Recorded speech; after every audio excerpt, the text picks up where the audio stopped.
When I heard my daughter say, "The wedding was 4 days ago. Only for the family," it felt like the room suddenly turned cold. I was sitting in the armchair by the window, the sun was hitting my face, yet I shivered as if it were winter.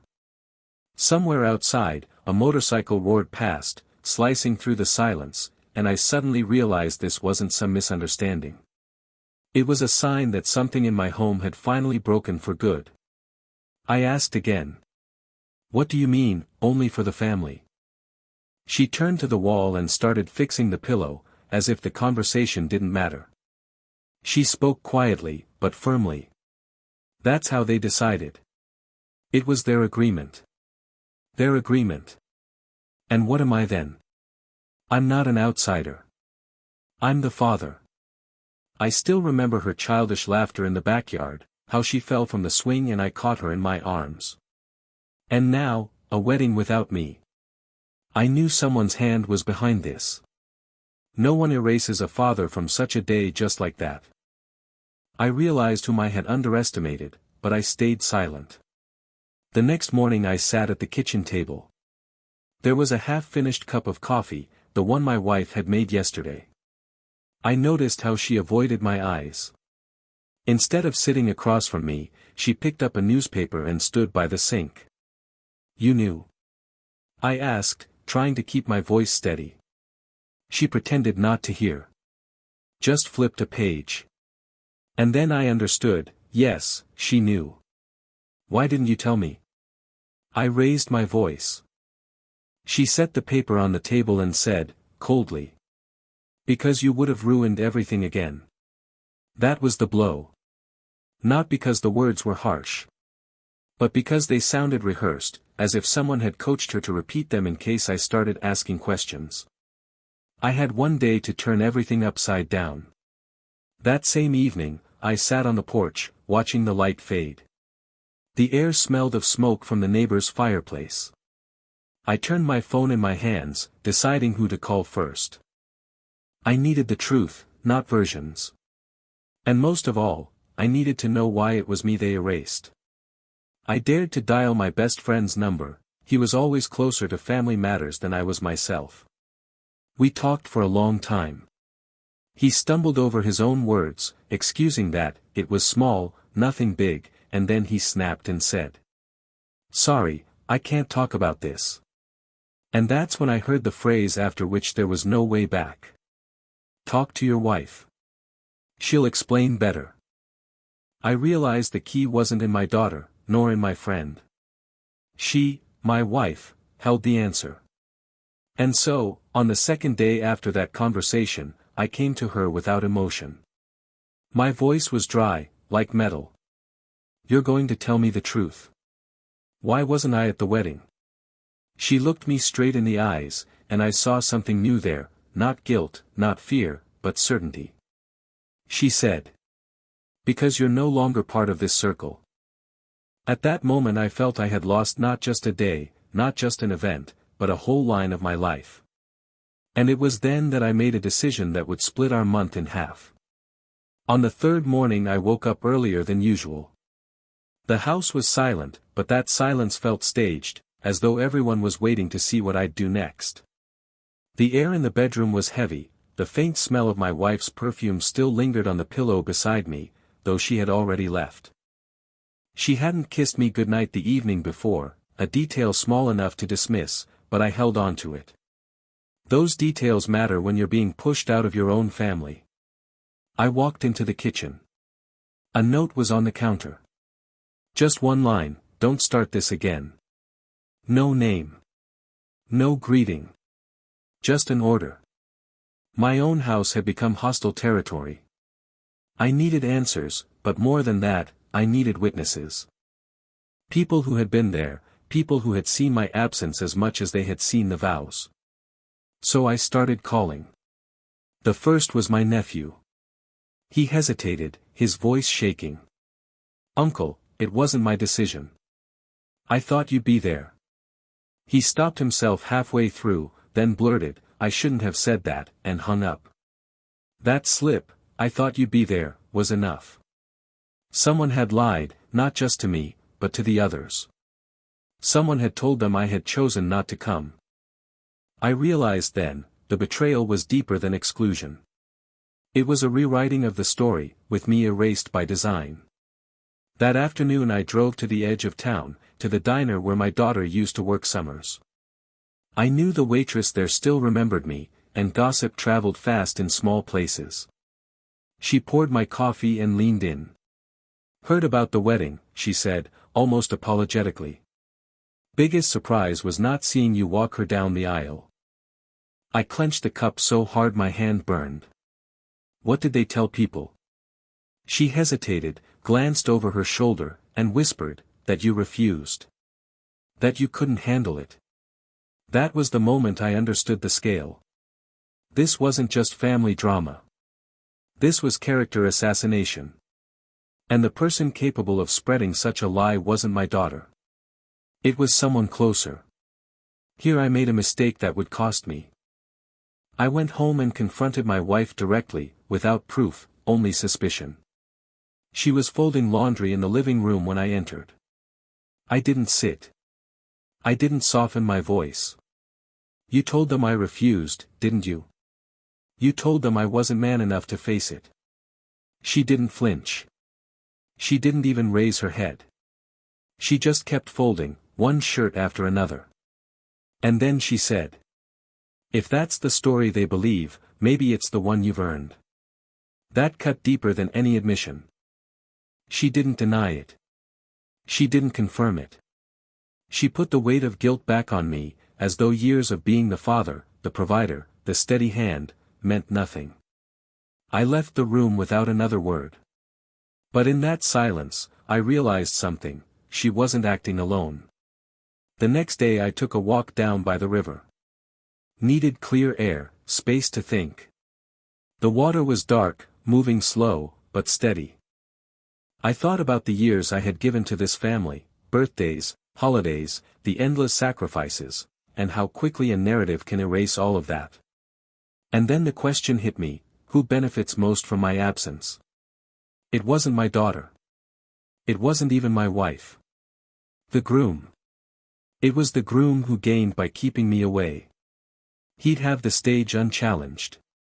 He'd cement himself not just in her life, but in the story of her life, without the shadow of a father standing guard. That was the first time I considered that this betrayal wasn't only domestic. It was strategic. By the fifth evening I had stopped doubting it. Pieces were falling into place, and the picture was ugly. But I had no proof, only suspicion. And suspicion, if mishandled, can ruin a man faster than betrayal itself. So I made a quiet vow, there on the porch as the sky went dark, I'd gather the truth piece by piece. No more rushing. No more mistakes. Still, I knew one thing with certainty. In the morning, there would be a knock at the door, and it wouldn't be the person I was hoping for. By the second week, the silence in the house was unbearable. It wasn't the absence of sound: the TV hummed, the fridge clicked, the clock ticked on the wall, but none of it felt alive. It was the kind of silence that grows when trust has been gutted, when every word is weighed for what it hides instead of what it says. I started keeping a notebook. Every conversation, every slip of the tongue, every small detail I caught in passing, I wrote it down. Because one thing I've learned: memory can be twisted, but ink on paper has a stubborn way of holding the truth. That notebook was the seed of my plan. Midweek, one evening I walked past the dining room and overheard my wife on the phone. Her voice was low, steady. She said, "He's suspicious, but don't worry.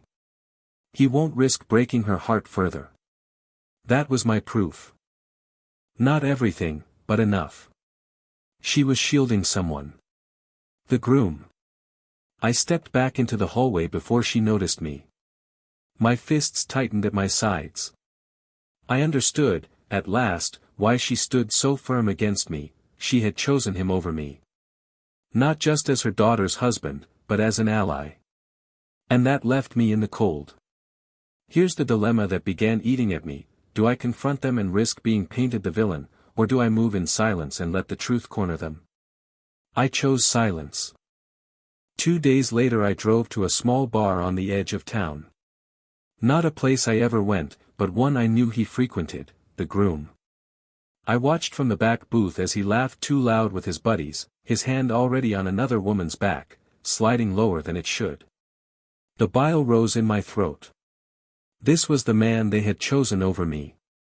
The man my daughter had sworn vows to. And here's the cruel irony, if I told her, she'd believe him. Not me. Because the story had already been written, I was the bitter father, unwilling to let go. That was the trap. And that's when the plan sharpened. If I wanted to expose him, I couldn't just tell the truth. I had to show it. That weekend I set the first step into motion. I called in a favor from an old friend who owed me more than one debt. He had cameras, the kind used for private jobs. He hesitated, asked me if I really wanted to open this door. I told him flatly. The door's already open. I'm just walking through it.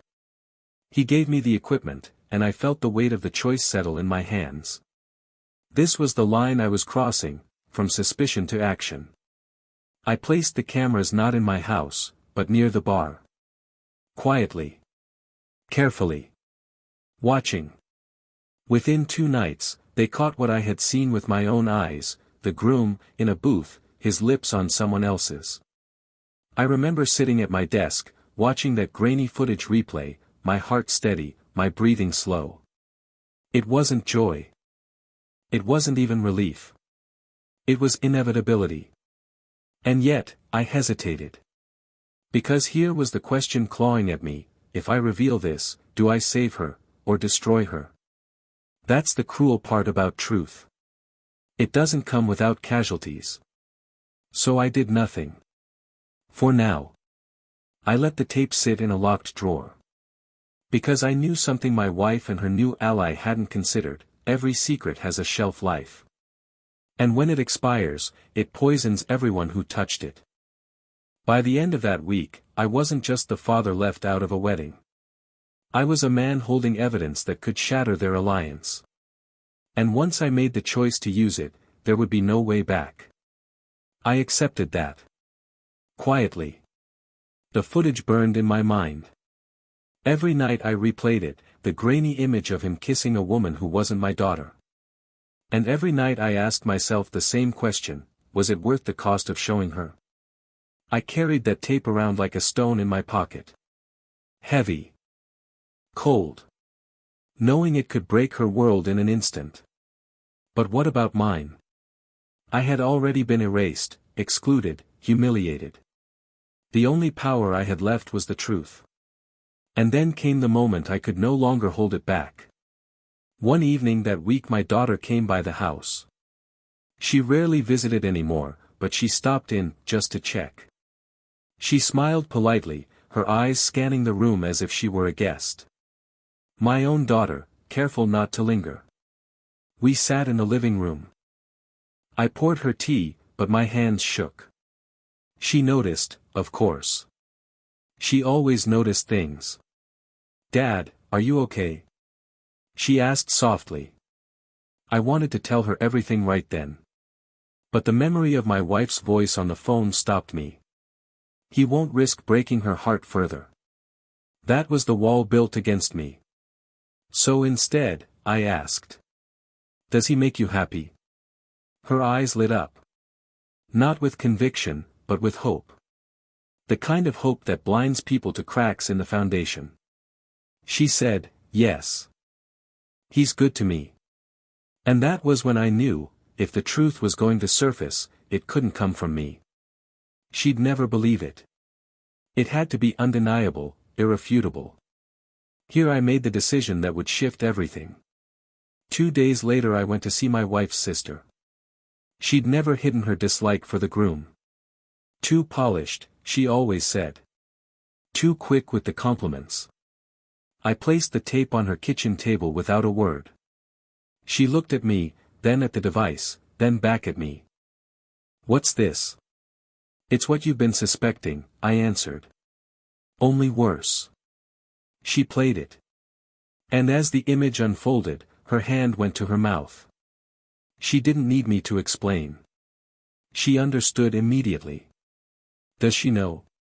She whispered. Not yet. Her eyes narrowed.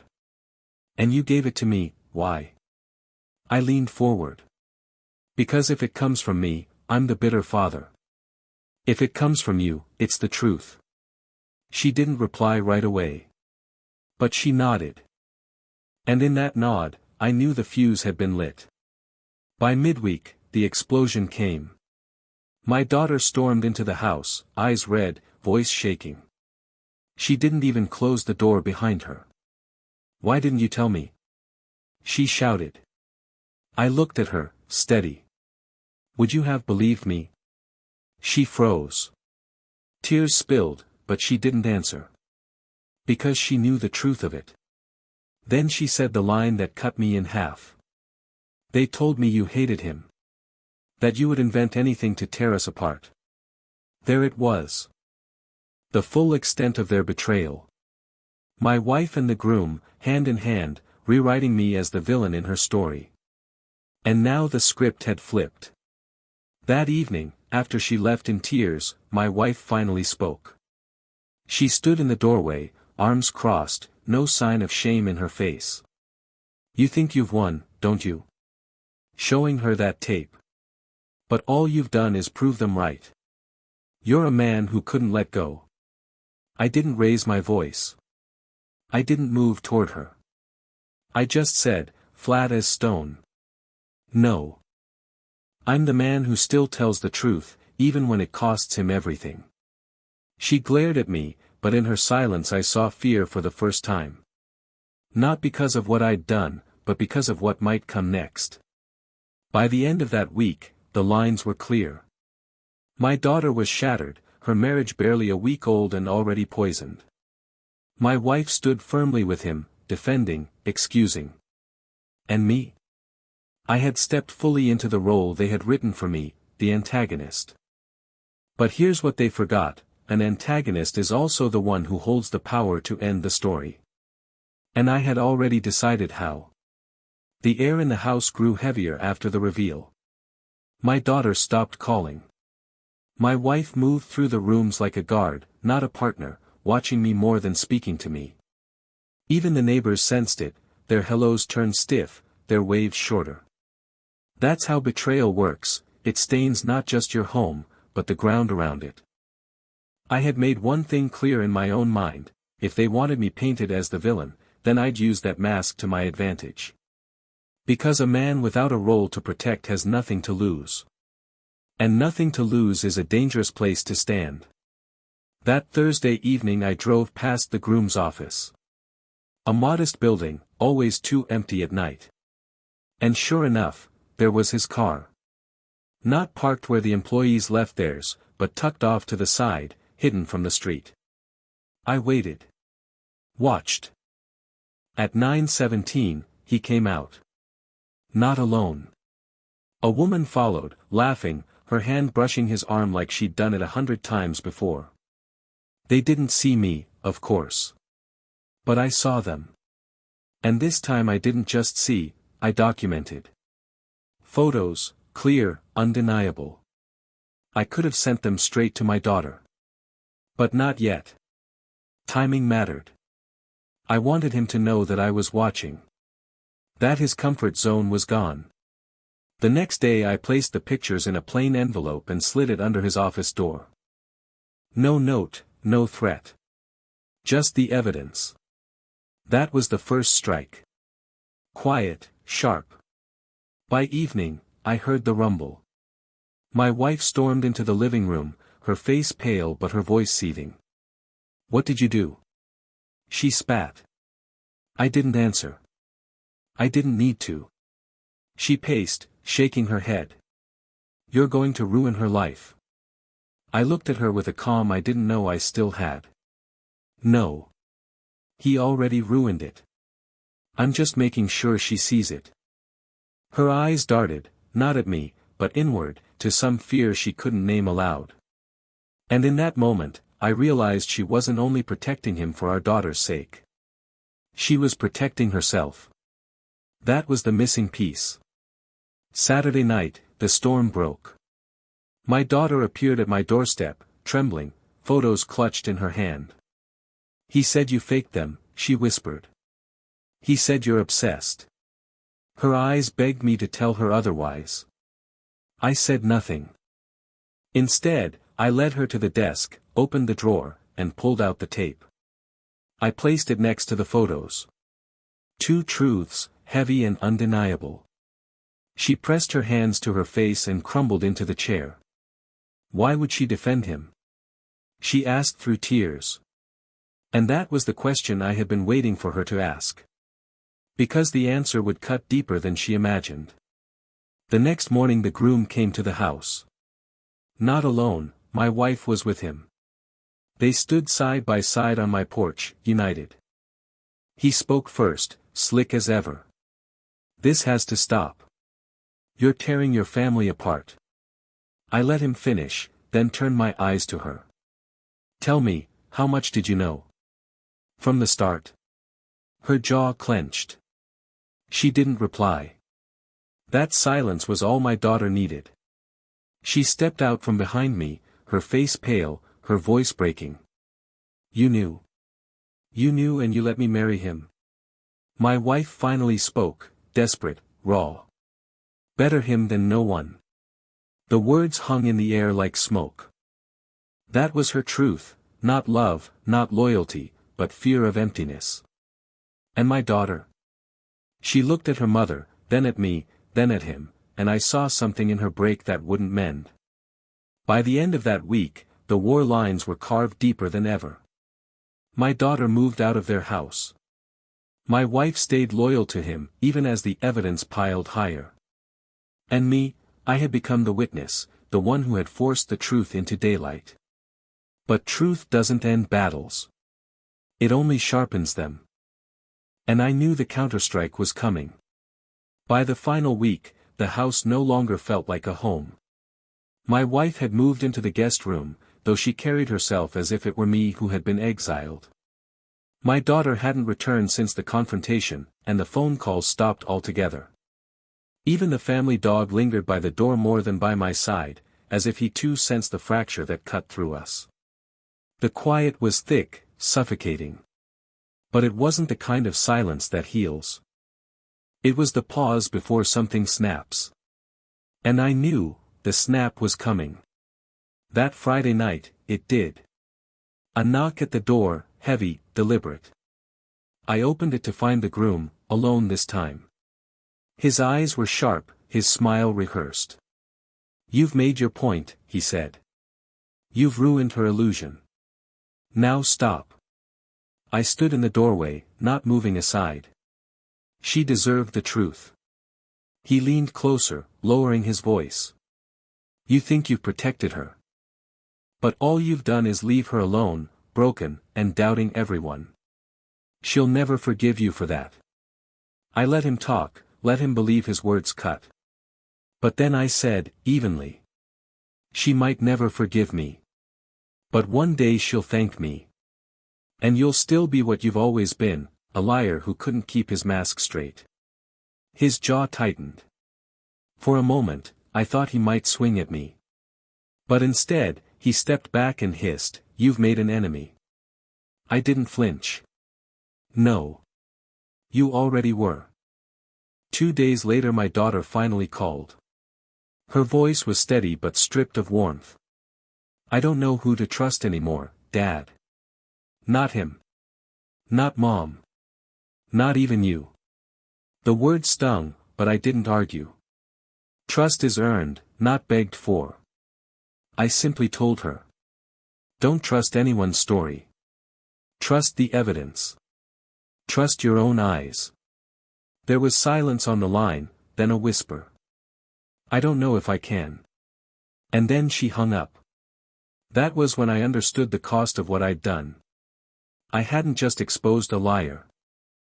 I had shattered her foundation. And broken foundations take years to rebuild, if they ever do. By month's end, the pieces had fallen into place.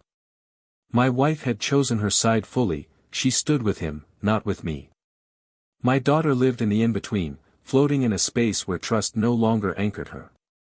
And me? I was left with the knowledge that telling the truth can wound deeper than any lie. But here's the thing, lies rot in silence, and truth demands light.